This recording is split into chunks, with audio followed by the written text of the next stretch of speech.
But that's what we have to do is, until we get further information, we can't really comment on it anymore.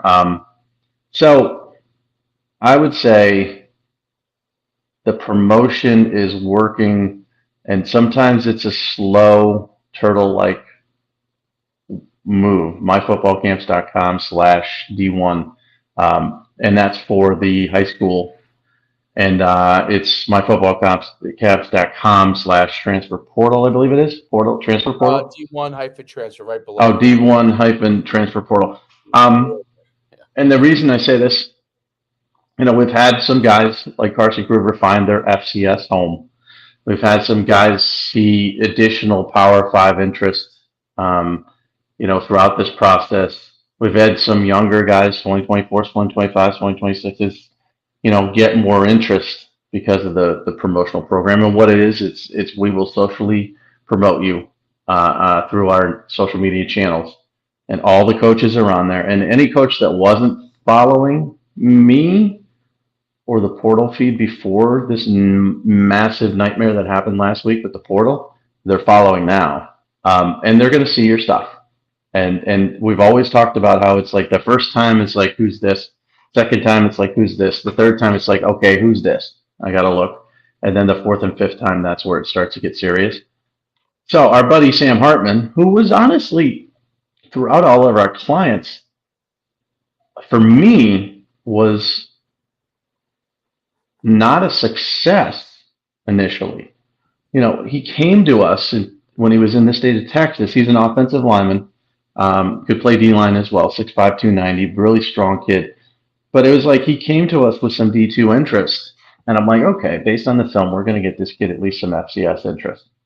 And it wasn't happening. And he moved to Oregon. And that really hurt it as well.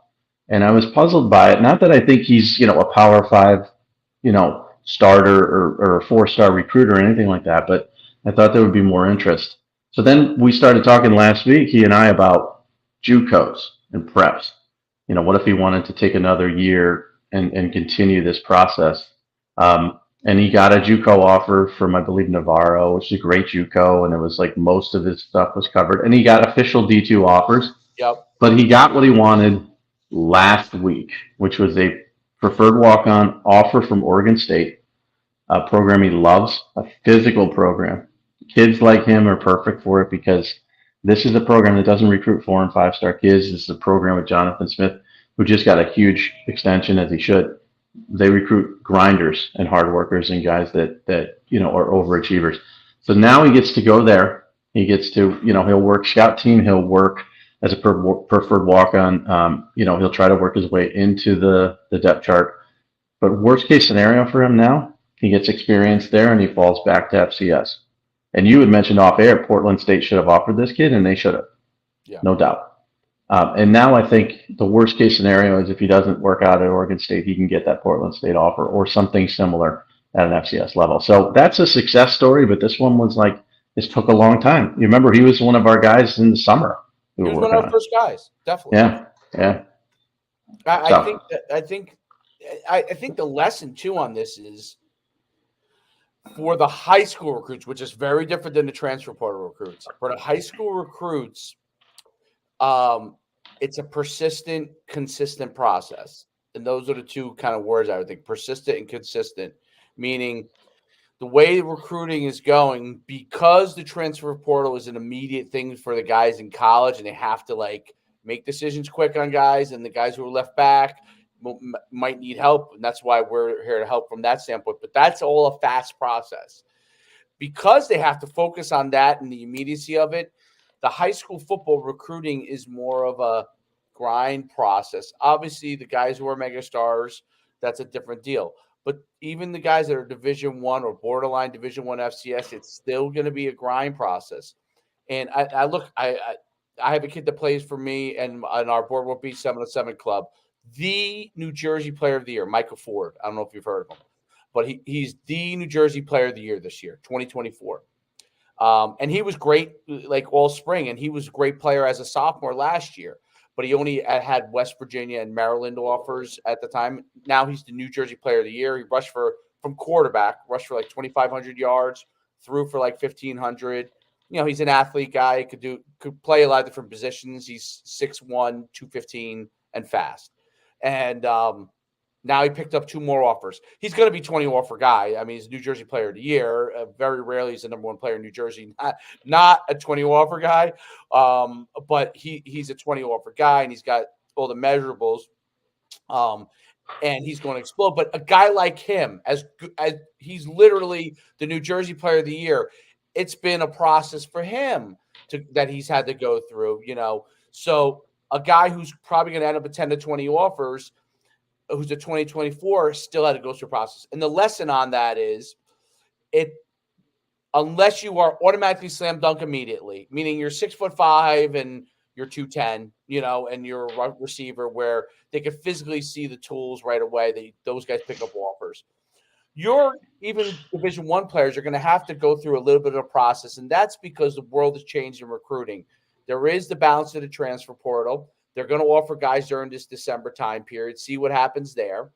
They're going to offer at the high school level slam dunks, but then you're going to get into the process where there's going to be the grind on some of those guys that are going to get offered over a period of time at the high school recruits. That's just the reality situation, because they're going to hold back a few scholarships for the spring on guys that they're going to, some guys are going to end out of spring ball, leave their team. They're going to pick up a few transfers filled up with that. So that's just kind of the nature of it. And the reason why I kind of went through that process is because it's okay. That's one of the things that we want recruits to know. It's okay. And in this world, getting someone that can help over time in the right way, like we're doing with social media promotion, which I think is really the way to go. It's just, that's where everybody is. That's where everybody's going to be. And especially on Twitter, even though obviously we utilize all the platforms because we hit everything, but especially on Twitter, if you think about where guys in their 30s and 40s and 50s are going to live, it's going to be Twitter.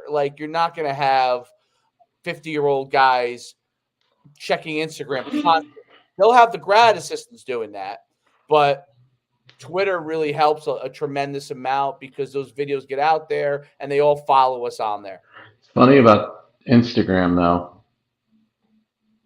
I get more complaints from coaches about stuff I put up on Instagram than I do on anything else.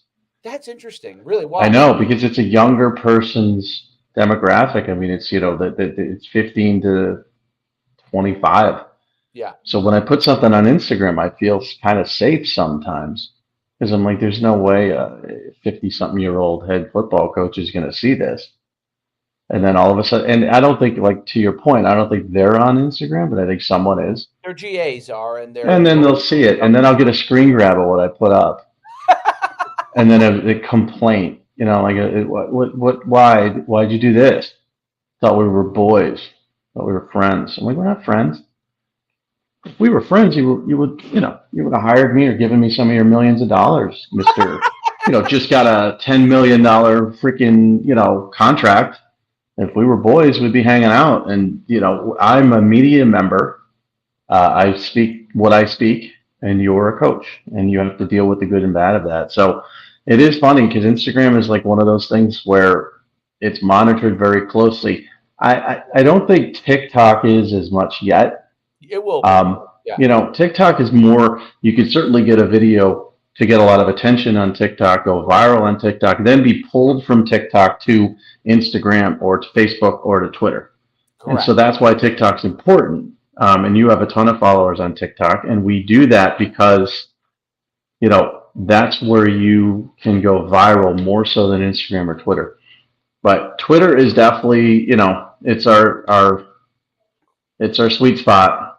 It gets attention, but nothing is guaranteed for anybody. If you have, 30 offers, you don't need us. If you have no offers, then you do. And sometimes if you have 5 offers and you want 10, we can certainly help that. Walker Meese is my example. That kid is just rolling through offers. I mean, rolling. Well, a Jaffe is another one.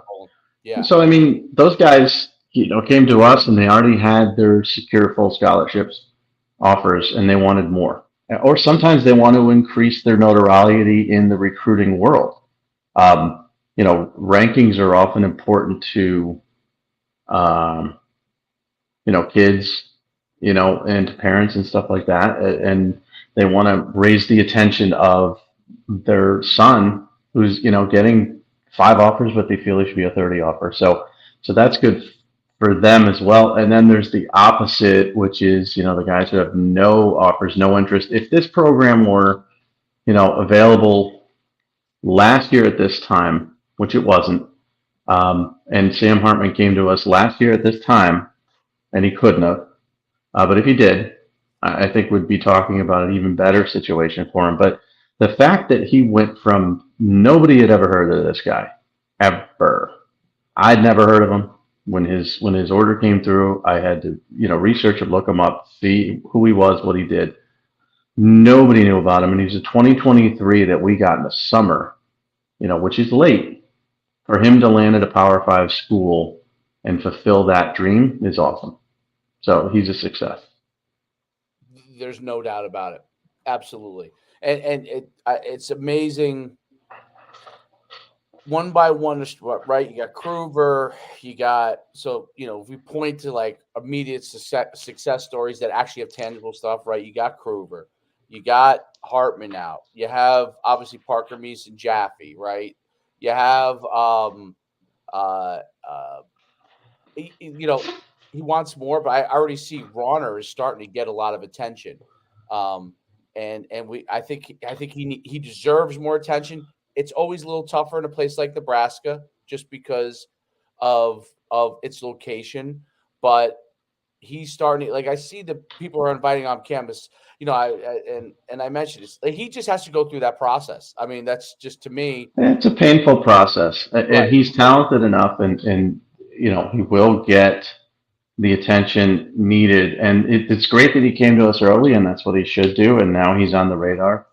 But like most quarterbacks, Arch Manning doesn't have to go to colleges and throw for people.